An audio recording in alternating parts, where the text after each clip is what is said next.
Hello students, अब next unit हमारा है different micro organism in different habitats. तो उसके अंदर आपको क्या क्या पढ़ना है और कौन सी चीज़ें होंगी ये हम पहले देख लेते हैं। तो माइक्रोब्स का मतलब क्या है, मेजर टाइप के माइक्रोब कितने हैं, सेलुलर और ए सेलुलर में क्या डिफरेंस होता है, और पूरे ग्लोब में कितने पार्ट में माइक्रोब्स का वेरिएशन डिस्ट्रीब्यूशन है। फिर हैबिटेट्स कौन से हैं, नेचुरल, हॉस्टाइल, डिस्टिंक्टिव फीचर्स जो हैं प्रोकैरियोट और यूकैरियोटिक ऑर्गेनिज्म के वो कौन से हैं। फिर प्रोकैरियोटिक, यूकैरियोटिक और एकैरियोटिक ऑर्गेनिज्म में क्या डिफरेंसेस हैं, वो सारी चीज़ें हम इस यूनिट में स्टडी करेंगे। माइक्रोबायोलॉजी एक ऐसी ब्रांच है कि जिसके अंदर लिविंग ऑर्गेनिज्म जो कि माइक्रोस्कोपिक साइज़ के हैं उनकी स्टडी की जाती है। इसका मतलब ये है कि माइक्रोब्स या फिर माइक्रो ऑर्गेनिज्म की स्टडी की जाती है, उस ब्रांच को हम माइक्रोबायोलॉजी रेफर करते हैं।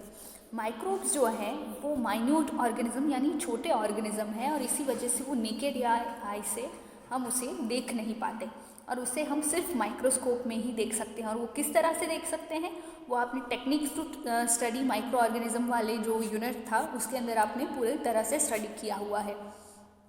अब स्ट्रक्चरली माइक्रोब्स जो हैं वो सेल्यूलर हो सकते हैं, ए सेल्यूलर भी हो सकते हैं।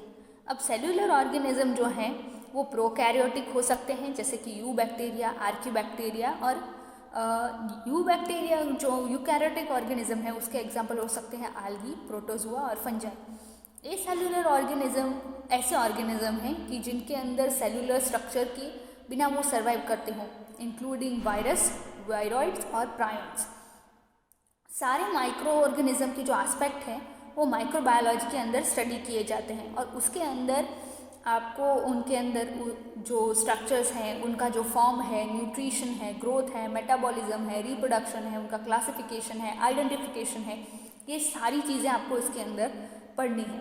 और इसके अंदर आपको ये भी देखना है कि इसका डिस्ट्रीब्यूशन नेचुरल और हॉस्टाइल एनवायरनमेंट में किस तरह से हुआ है, और उनका इफेक्ट और इम्पैक्ट किस तरह से पड़ रहा है एनवायरनमेंट पे, ह्यूमन पे और दूसरे जो लाइफ फॉर्म है उस पर। अब माइक्रो ऑर्गेनिज्म का जो डिस्ट्रीब्यूशन है नेचर में वो किस तरह से है। माइक्रोब्स जो सारे टाइप के नेचुरल एनवायरनमेंट में प्रेजेंट होते हैं, अब उनको जो नेसेसरी न्यूट्रिएंट है, मॉइस्चर है, टेम्परेचर है, ये कंडीशन उनको फेवर या ग्रोथ या मल्टीप्लिकेशन ऑफ माइक्रो ऑर्गेनिज्म के लिए ज़रूरी है। तो ये जो सारी कंडीशन है जहाँ पर हम रह रहे हैं, तो ऐसे हैबिटेट में माइक्रो ऑर्गेनिज्म क्या डिस्ट्रीब्यूटेड हैं, अगर हैं तो किस तरह से हैं, और वो सारे एनवायरनमेंट में कौन से व्हीकल के थ्रू या मीडिएटर के थ्रू, जैसे कि एयर, वाटर या किसी और लाइफ फॉर्म के थ्रू पास होते हैं, के थ्रू आए हो सकते हैं। और माइक्रोब्स जो हैं वो लॉन्ग डिस्टेंस पे, ग्रेटर हाइट पे, माउंटेन टॉप पर, सब जगह पे इसी तरह पहुँचे होंगे। दूसरा है फर्टाइल सॉइल, जिसके अंदर रिच माइक्रोबियल पॉपुलेशन है। तो ये माइक्रो ऑर्गेनिज्म जो है ये स्ट्रीम, वाटर स्ट्रीम के अंदर एंटर करते हैं, और उसके बाद ये रिवर और लेक्स तक जाती है। तो ये सॉइल के साथ ये माइक्रो ऑर्गेनिज्म भी जाते हैं और स्ट्रीम में जाते हैं, और इसके थ्रू रेनफॉल तक पहुंचते हैं। अब ह्यूमन बॉडी और एनिमल बॉडी की बात करते हैं, तो इसमें क्या है कि वेरियस माइक्रोब्स इनके अंदर रहे हुए हैं। हमारे बॉडी में भी बहुत सारे माइक्रो ऑर्गेनिजम्स हैं। तो माइक्रोब्स जो हैं ये फीकल मैटर से एंटर करते हैं वाटर में थ्रू द सीवेज। इसी तरह से बॉडी सरफेस को वॉश आउट जब करते हैं तब उसके अंदर से माइक्रो ऑर्गेनिज्म वाटर स्ट्रीम के तरफ बढ़ते हैं और वाटर बॉडीज़ में मिलते हैं। माइक्रोब्स जो माउथ में या नोज़ में अक्कर होते हैं वो एटमॉस्फेयर के अंदर टॉकिंग से, स्नीजिंग से फैल सकते हैं। और इसी तरह से माइक्रोब एयर जो हम ब्रीथ कर रहे हैं, फूड जो हम खा रहे हैं, पानी जो हम पी रहे हैं, सब में हमको माइक्रोब्स मिलते रहते हैं। बहुत सारे जो माइक्रो ऑर्गेनिज्म हैं वो हार्मलेस है, कुछ ही हैं जो पैथोजेनिक है, यानी कि वो ऐसे ऑर्गेनिज्म हैं जो इन्फेक्शन कॉज करते हैं, उन्हें पैथोजेनिक माइक्रो ऑर्गेनिज्म कहा जाता है या फिर पैथोजन कहा जाता है।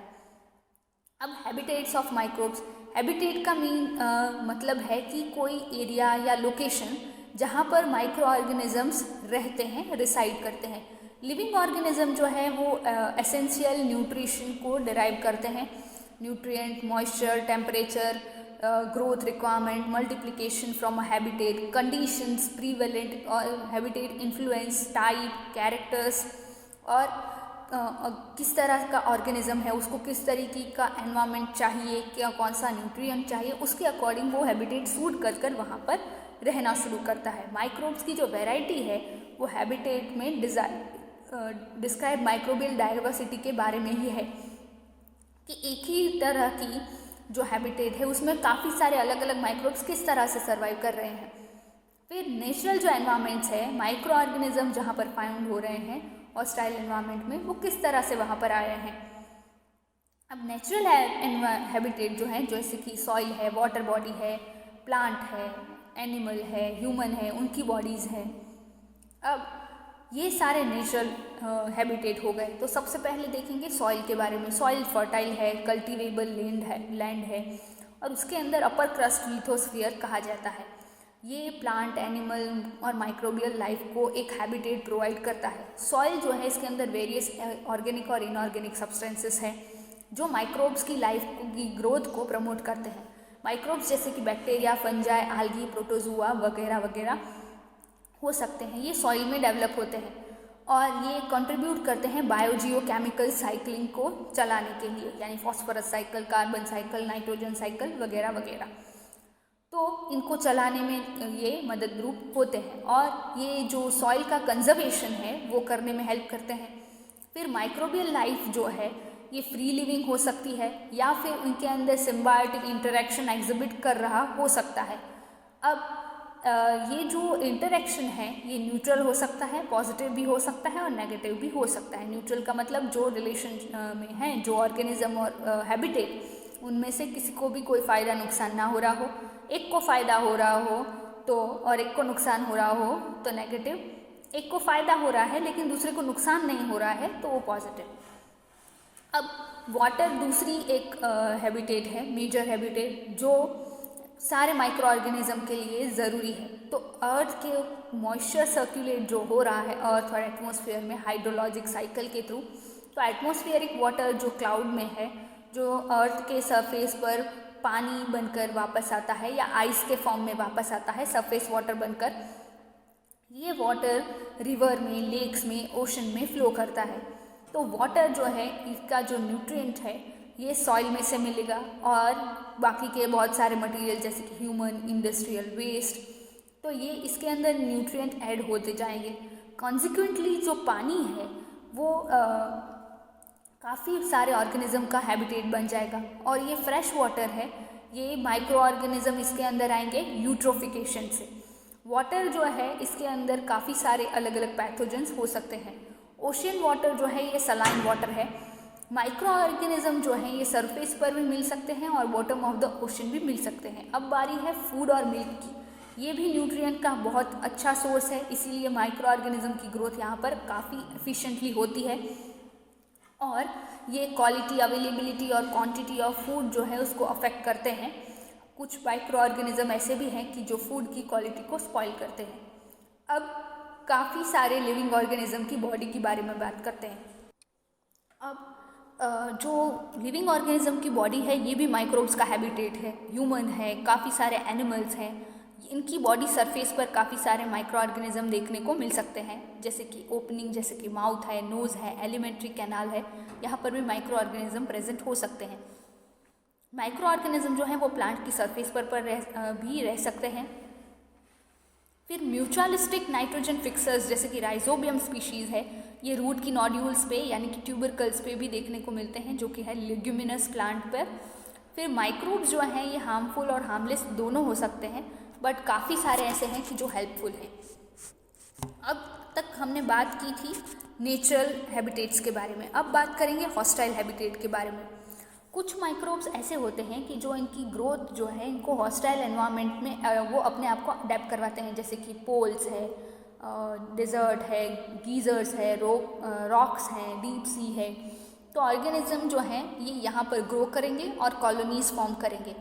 ऑर्गेनिज्म जो हैं ये इस ग्रोथ को अडेप्ट करेंगे हॉस्टाइल या हार्श एक्सट्रीम कंडीशन को, जैसे कि वो जो ग्रोथ है वो उसके अंदर काफ़ी सारे फॉर्म्स सपोर्ट नहीं करते, वो वहाँ पर अपने आप को अडेप्ट करवाते हैं, इसीलिए इसे एक्सट्रीमोफाइल्स कहा जाता है। और ऐसे एक्सट्रीम फाइल्स जो हैं इनको वेरियस हॉस्टाइल एनवायरनमेंट में से आइसोलेट किया जाता है। माइक्रो ऑर्गेनिजम्स जो हैं उनको रॉक में से और 7 kilometres below the earth surface में से भी उनको आइसोलेट किया गया है। ये लाइफ से जो अर्थ की सरफेस पर है उसी तरह जी रहे होते हैं, लेकिन ये हार्श कंडीशन में अपने आप को सर्वाइव करवा सकते हैं। माइक्रो ऑर्गेनिज्म कुछ ऐसे होते हैं कि जो हायर टेम्परेचर पे या लो टेम्परेचर पे ग्रो कर सकते हैं, तो वो उनको भी आइसोलेट किया गया है, जैसे कि 130 डिग्री सेल्सियस पे या -17 डिग्री सेल्सियस पे। तो जो हायर टेम्परेचर पर रह रहे हैं उन्हें कहा जाता है थर्मोफाइल, और जो लो टेम्परेचर पर रहेंगे उन्हें कहा जाता है साइक्रोफाइल या क्रायोफाइल्स। अब उन्हें ऐसी कंडीशन एक्सट्रीम एसिडिटी में से भी उनको आइसोलेट किया गया, तो जो pH 0 से भी कम थी और 11.5 pH में भी ऑर्गेनिज्म मिले, तो जो एसिडिक pH में मिलते हैं वो है एसिडोफाइल्स, और जो अल्कलाइन pH में यानी बेसिक pH में मिलते हैं वो है अल्कलीफाइल्स। अब तो कुछ एक्सट्रीमोफाइल्स ऐसे हैं जो काफ़ी सारा रेडिएशन रेजिस्ट कर सकते हैं, कुछ वैक्यूम में सर्वाइव कर सकते हैं, और कुछ ऑर्गेनिज्म ऐसे हैं जो हाई ऑस्मोटिक प्रेशर में अपनी ग्रोथ कर सकते हैं और जो हाईली कंसनट्रेटेड शुगर या सॉल्ट सॉल्यूशंस में भी ग्रो कर सकते हैं। कुछ नेचुरल जो हैबिटेट हैं जैसे कि हाइपरसेलाइन है, एक्सट्रीमोफाइल्स है, वो हाइपरसेलाइन एनवायरनमेंट में ग्रो कर सकते हैं, तो उसे हेलोफाइल कहा जाता है। और कुछ को हाई शुगर कंसनट्रेशन की रिक्वायरमेंट हो तो उसे सैकेरोफाइल्स कहा जाता है। कुछ माइक्रो ऑर्गेनिज्म ऐसे होते हैं कि जो वाटर का प्रेशर है जहाँ पर सबसे ज़्यादा डीप सी में, वहाँ पर वो कर सकते हैं अपनी ग्रोथ अच्छे तरीके से, तो वो अच्छी ज़्यादा प्रेशर टॉलरेट कर सकते हैं, इसी वजह से इन्हें बैरो टॉलरेंट कहा जा सकता है। उन्हें बैरोफाइल्स भी कहा जा सकता है और एक्सट्रीम बैरोफिल्स भी कहा जाता है। ऐसे माइक्रो ऑर्गेनिज्म ओशन के नीचे 6000 से 7000 फीट की जो डेप्थ पर पाए जाते हैं। मोस्ट ऑफ द जो माइक्रो ऑर्गेनिजम्स हैं वो अपने आप को अडेप्ट करने की कोशिश करते हैं अलग अलग एनवायरनमेंट्स में, और उनमें वो किस तरह से सर्वाइव करते हैं ये सारी चीज़ें देखेंगे हम नेक्स्ट लेक्चर में। Thank you.